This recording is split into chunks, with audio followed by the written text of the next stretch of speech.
Well, hello there, Dippers, and welcome back to episode 32 of the Knuckle Sammich podcast. As always, Dippers, I'm your host, Drake, joined by the man, the myth, the legend, Mr. Thomas R. Shackelford. Happy Turkey Day!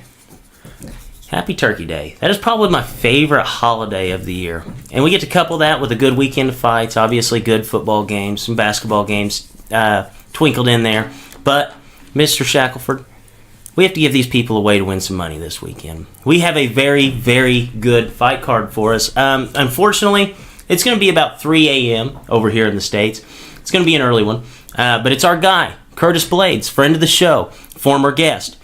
He will take on Alistair Overeem. Guys, we will talk about that fight. We will talk about the two headlining fights of that card. And it's actually in Beijing. So... Cadillac Center, I think. I don't know how big that place is, but I'm sure that Curtis... There's not one Cadillac that's ever driven in Beijing. No. That's the Cadillac Center. Yeah, I know. I thought that was a really weird name of the place for this fight to be held. But either way, Curtis Blades headlining, fighting Francis Ngannou. I can't wait to talk about this one. Without further ado, wait and see. You know what to do. Welcome to the Knuckle Sammich podcast with Thomas R. Shackelford, a sauce on the side production. All right, Mr. Shackelford, so you talked about it. Happy Turkey Day. My favorite holiday of the year. This last week, we actually, on the Mothership Show, talked about Eat or Delete Thanksgiving foods. Probably my favorite game of the whole entire year. So real quick, what are your top 3 favorite Thanksgiving dishes? Well, as I've gotten older and to deal with my family, wine would be number 1. But if we have to, if you're not counting that as no, that's on the table. Okay, wine number 1 for me and my family's thing. We make these things called veggie bars. I don't know how they make them. My aunts make them, but they're like a dough crust with some cream cheese and some veggies on top. That would be number 2. Oh, I've had like a veggie pizza type thing. Yeah, something like that. Number 2 for me would be oh dang, I just forgot what it was. Oh, some cheesecake. My great grandma Mimi has some cheesecake that's really good, and then 3 would be just broccoli and cheese casserole. I'm gonna guarantee that Minnie is one of the more popular great-grandmother names in the world today. It's got to be. And we actually always called her Aunt Mimi, but she was my great-grandma, so I don't know why. All I knew is she was a nice lady and made the most kick-ass cheesecake ever, and it got spread down the line. So hopefully she wasn't your aunt and your great-grandmother. She's from that Saline County. You never know what happens over there. Weird family dynamic there, Mr. Shackelford. So, real quick, let's hit on the fights we talked about, that we got to watch last weekend. We took a little bit of a beating with our bets. Obviously, you know, the Pons was able to beat Neil Magny. A pretty disheartening fight. Almost seemed like it was over as soon as the opening bell rung. Yeah. What did you think about that? Within a minute, I knew we were going to lose. Magny couldn't see out of his eye. His corner was giving him terrible advice. The only advice they gave him was to move forward and jab, which he was getting leg kicked to oblivion off that jab. But for 4 rounds, they kept saying that, jab, jab, jab, when their fighter can't see at all and couldn't stand on his leg within about 2 minutes. I've never seen Magny look that bad. Horrible corner advice. I'm still not sold on the Pons. I think that's a 7th straight win, but I feel like every win there's like a caveat to it, or there's something to it that made it a goofy win. I don't understand. I'm still not on the Pons train. Yeah, neither am I. And we saw a guy, Neil Magny, who, you know, he's never really bowed out of a fight or looked for a way out. Like, you saw him, like, he could barely stand on his leg, and he's still going forward, and he kept throwing up his hands like, you know, he was getting poked in the eye over and over and over, and not once did it get stopped for that. No, they said it was a punch. They said it was a jab. He jabbed him in the eye. They never showed a replay of it, which made me a little suspect. We know the Pons has damn near blinded Gunnar Nelson 2 fights ago. I don't know. Yeah. Of course, I'm sore because we lost that bet. We lost that. I told people that was a lock, and I lost it, so that pissed me off. But the dude's suspect. You be Yeah. jabbing people in the eye. Who does that? Yeah, best eye poke in the game. I'll say that. Yes, he's the best since Ice Thumbs Liddell. We'll actually get to talk a little bit about some Liddell as he fights Tito this weekend. But we saw our boy, the Damage, Darren Elkins, lost a disheartening fight. Basically, I think he got finished. Darren Elkins is probably the only guy in the world that didn't think it called for a finish there. Lost to Ricardo Lamas. What did you see in this fight? I mean, basically, it's Darren Elkins that we've seen time and time again. I felt he won the first round. I mean, he pretty much bullied Lamas around, got a couple takedowns, got a couple back takes. Second round, I don't know if he got tired, but maybe about midway through, I felt like he was trying to take a little bit of a breather.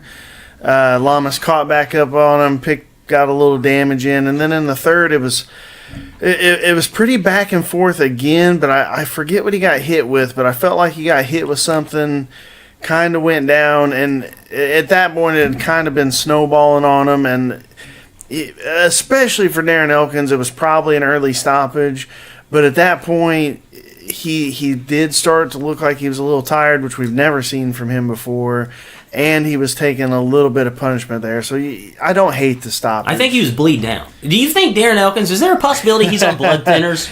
Because every fight we see, dude, he's a bloody mess no matter what happens. The dude's got some thin blood. I don't know if he's like old school Tank Abbott, takes a couple beers before the fight or what. I'm not sure. That really makes more sense than anything because he can take all the punishment in the world and he bleeds like a stuck pig. All right. Breaking news from Shackelford. You heard it here first. Darren Elkins, binge drinker before his fights. So let's actually talk about the Ortiz and Liddell fight before we actually get to break down Curtis Blades. I kind of want to save that for last, because the guy holds a special place in our heart here at Sauce on the Side. But Chuck Liddell, Tito Ortiz, I've seen the videos of Chuck Liddell hitting mitts. Looks just like you'd expect a 50-year-old punch-drunk guy to hit mitts.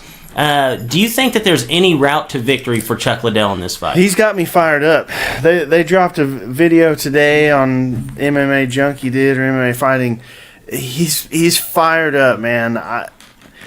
I don't know what to think about this fight still. I still don't know. I listened to an interview that was about 30 minutes long of him the other day. He sounds punchy to me. I don't know what to make of him. The videos that even Golden Boy are putting out, he does not look good. His body looks good for being 48. I mean, he looks like he is in good shape.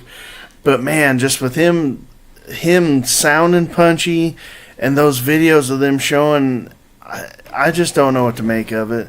Tito looks like he's a damn 20-year-old kid still.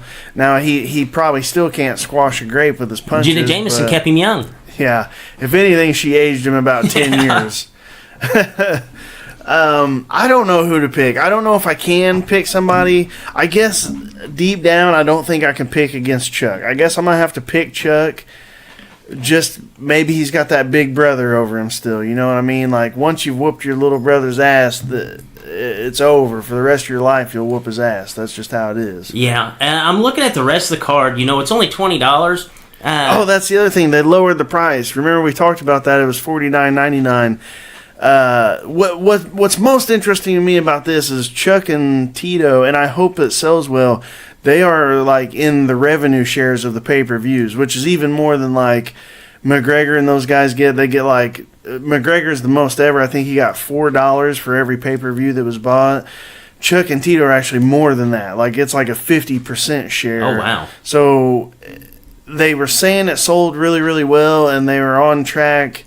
De La Hoya is saying they're going to make more money than they ever made in their career, which is kind of sad because these dudes carried the sport for so many years. I hope the pay-per-view does really, really well. I hope the fight's good. It's not one I think needed to happen. But I hope it goes well. I hope they make a shitload of money, No, so do I. So this is kind of like the past your prime weekend for pay-per-view events. Phil Mickelson and Tiger Woods are actually playing golf. I saw a stare down. Some MMA journalist tweeted out a picture of the Phil and Tiger stare down, and I was like, damn, they look like they're squaring off. No, I love it. Head-to-head golf match or the head-to-head fight between Tito or Chuck. You got $20 laying around. You can only pick one. Which would you rather watch? Is it bad if I say Tiger? I hope Tiger. No, it's not bad. Fills ass and then drives off in the car with about 10 women.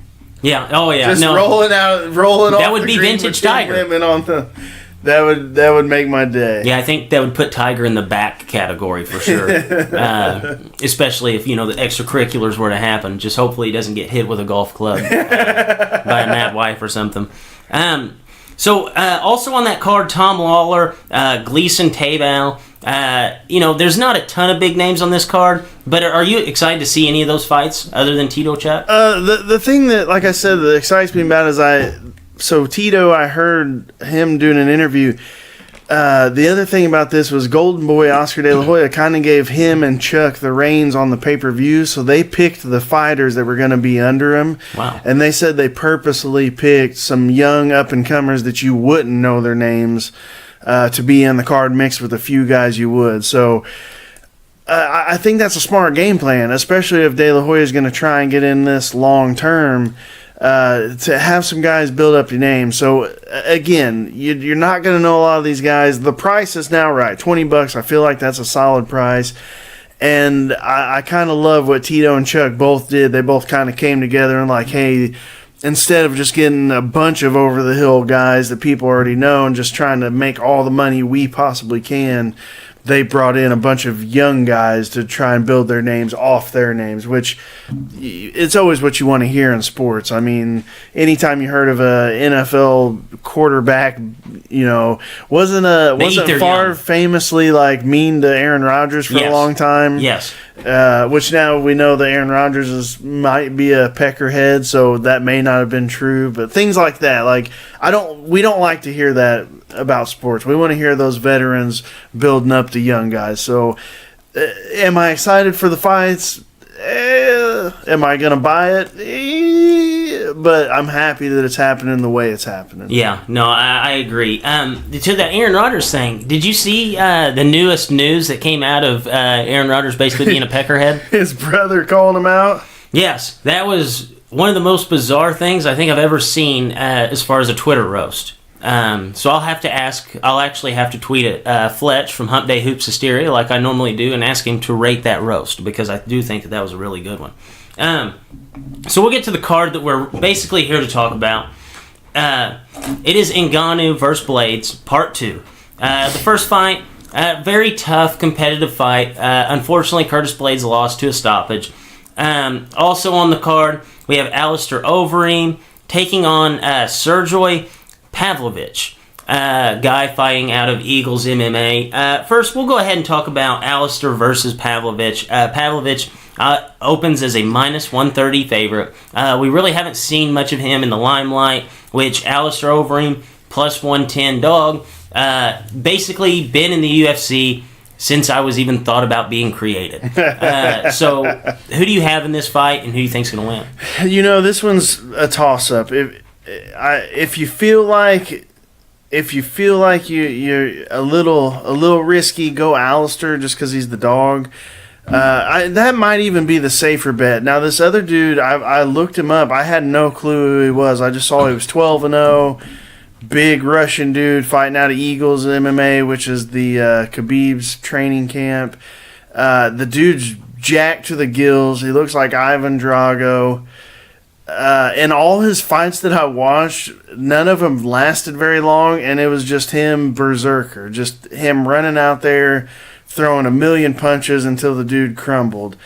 So, being that he's young, he's a big guy, he comes from the Eagles MMA, I gotta think he's probably got a pretty strong ground game, so I don't think Alistair's gonna be able to take him down and come up with anything there. I think this kid's just going to walk forward, throw bombs until Alistair falls.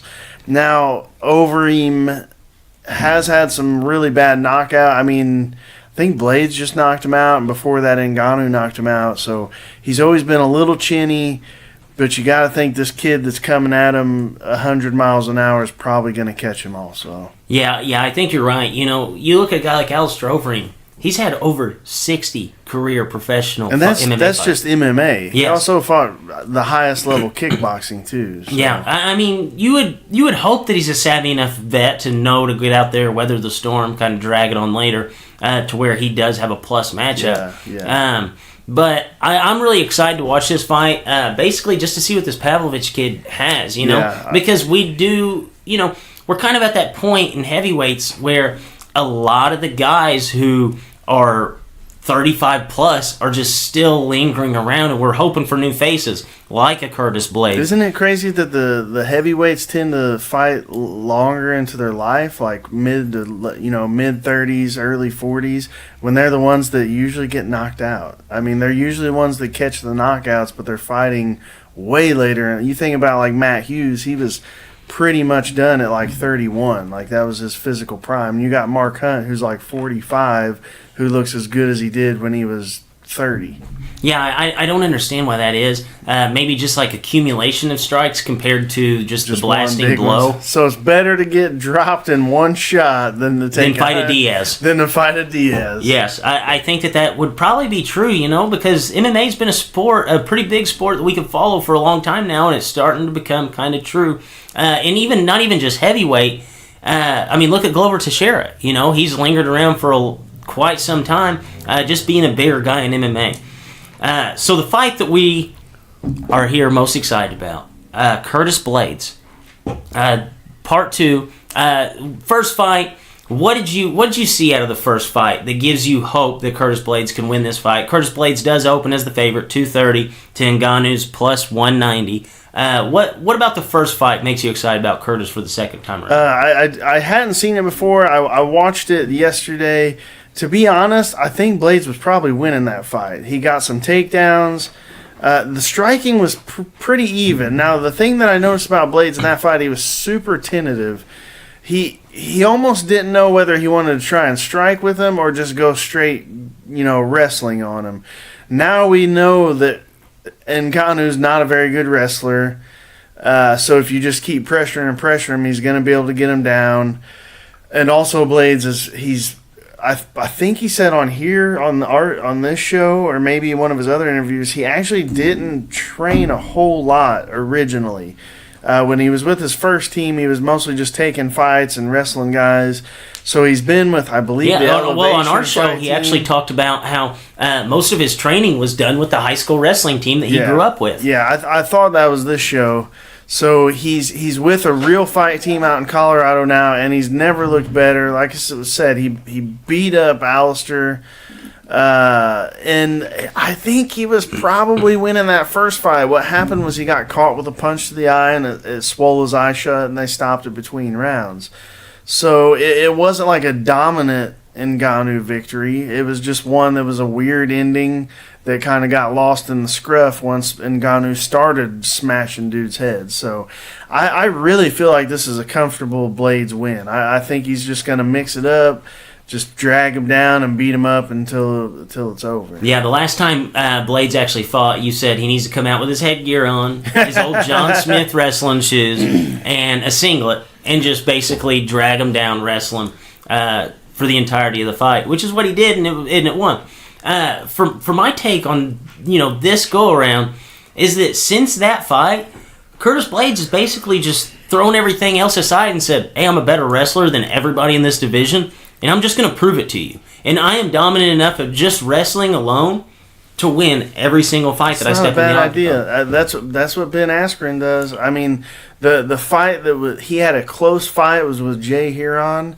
And what he said basically for that camp is his camp really wanted him to get his striking up. Well, then when he got in there, it's almost like when you worry about what your opponent's doing so much, you forget what you're good at. So he tried striking with him and was getting touched up a lot in that fight. If you know that you're better than everybody in that division at one thing, there's really no need to do anything else if you can impose that. No, I definitely agree with you. I'm very excited about this fight. I think this is like, this is going to be the fight that kind of propels Curtis Blades. He's already kind of at the top of the division, but this is going to be the one where everybody kind of opens their eyes and realizes that this guy's here for real. And, if he's able to win this fight, unfortunately, it doesn't seem like Daniel Cormier wants to fight Curtis Blades. I saw a report today. It was actually a direct quote from Daniel Cormier himself talking about how dangerous Curtis Blades is, that he can wrestle, and he's so explosive. So do you see any way possible that Daniel Cormier takes the fight against Blades if Blades is to win this one? No, unfortunately, no. He's got Lesnar and Stipe lined up. I mean, he's not gonna. Unfortunately for Blades, he won't bypass either of those guys. Now, there's been a lot of talk that Cain Velasquez is coming back. So that could be, if Blades just walks through this fight, Cain could be next for him, or Stipe could be next. Yeah. Either one of those guys I think are next. Because a couple weeks ago I'd heard some reports that Lesnar had signed a new deal with WWE and it was kind of like under the table type thing. Like maybe he used that UFC bit to just springboard into a bigger contract with the WWE, which happens all the time in the real world with jobs. So it's not out of the ordinary to think it would happen in fighting too. There's been another report that came out from his manager that said that's wrong. Like he's still going to fight DC. Have you seen him recently? He looks deflated. He looks deflated. He's not on the sauce. No, he is not on the sauce. He's not on the sauce. So I still think that DC's going to fight Lesnar, which probably leaves Blades with either Stipe or Cain, unless they put Stipe and Cain together and then leave poor Curtis Blades out of just out in the cold again, waiting for another one. Yeah, that would be the ultimate bummer. I think as far as just like where Curtis Blades is in his career, like, waiting for the title shot, I would rather see him get that big paycheck. Maybe it's not a bad thing, though, because he's young. Yes. So there ain't no need to rush right now. No. Just win a couple fights, get you a little money, keep training. I don't think it's a bad thing, because if you get rushed into, say, Cain comes back and he's like prime Cain, or Stipe is prime Stipe and he runs in one of those guys and gets stopped, well, now he's like 4 or 5 fights 2-3 years away from coming back to that pedestal. But if he's waiting for this fray of these older dudes all to beat the shit out of each other, and he's just hanging, learning, growing, that's probably the best thing for him. No, I do have to agree sucks, with you. though. It sucks. Does suck. Sitting there, knowing you're better at your job than some bum, but that bum's getting a little more money than you and in the limelight. Even though here in the next year or two you're going to be there, it sucks to see that happen. Yeah, because really I think that him and Stipe are really the only two guys that can beat DC. I think so too, yeah. I think so too. They're right up there. And maybe even him more than Stipe, because even before people are saying that DC fight was a fluke, I'll say he tricked him, but you remember I had him picked. I thought he was going to win via leg kicks and his overhand right, because Stipe is a little chinny. So in my eyes, I think the ceiling's even a little further for Blades at this point. Yeah, I'm very excited for this fight. I think we're going to learn a lot out of the heavyweight division after this fight.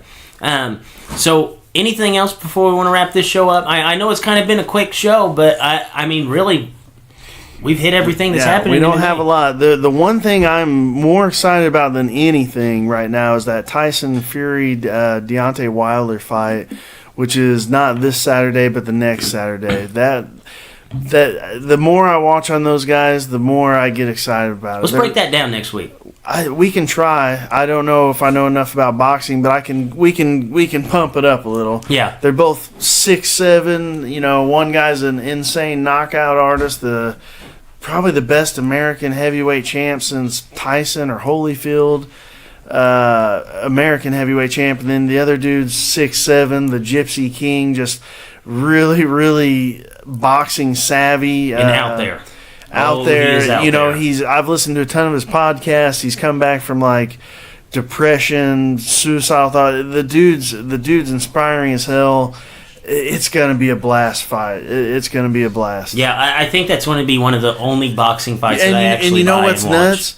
Nobody probably... There's another heavyweight champ out there right now. So Tyson... What makes it most interesting is Tyson Fury was the linear champ, which means he held like the WBC. He held all 3 of the major heavyweight titles. He went on his thing. He had some bad years there, and then Anthony Joshua won one. Tyson and Deontay Wilder won the other one. Well, Joshua doesn't want anything to do with either one of these guys. He just fought some crumb bum, and only like 16,000 people bought it on that DAZN website, the app I was telling you about. Yeah. The big heavyweight champion of the world right now isn't even the most known guy. It's the previous linear champ and the WBC champ right now that everybody cares about. Yeah, and I'm actually excited for that one. And there hasn't really been much headlines about this fight. No, it's starting to pick up. Showtime's doing it. Like, I've been seeing a ton of stuff on it. But if you're just watching ESPN, no, they're not covering it. And I think it's because ESPN's doing boxing now.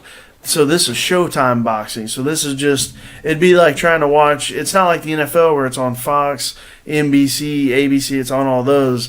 This is only on Showtime. So if you don't follow Showtime sports, you just ain't going to know about it. And it's probably, to me, it's the most anticipated heavyweight fight since freaking Tyson Holyfield. Yeah, you're probably right about that, because really in boxing, it's been the smaller guys that have kind of ran the roost. I blame Klitschko for that. He was a boring-ass heavyweight, and he held the linear titles for like 11 years. These guys aren't boring. No, these are the furthest thing from boring. No, I'm really excited for that. Anything else before we wrap this bad boy up? Nope. Have a good Turkey Day. Lie to your mom. Tell her you're going to call her more. Don't listen to drunk Uncle Joe at the table. And just eat a lot of food and have fun. Yeah.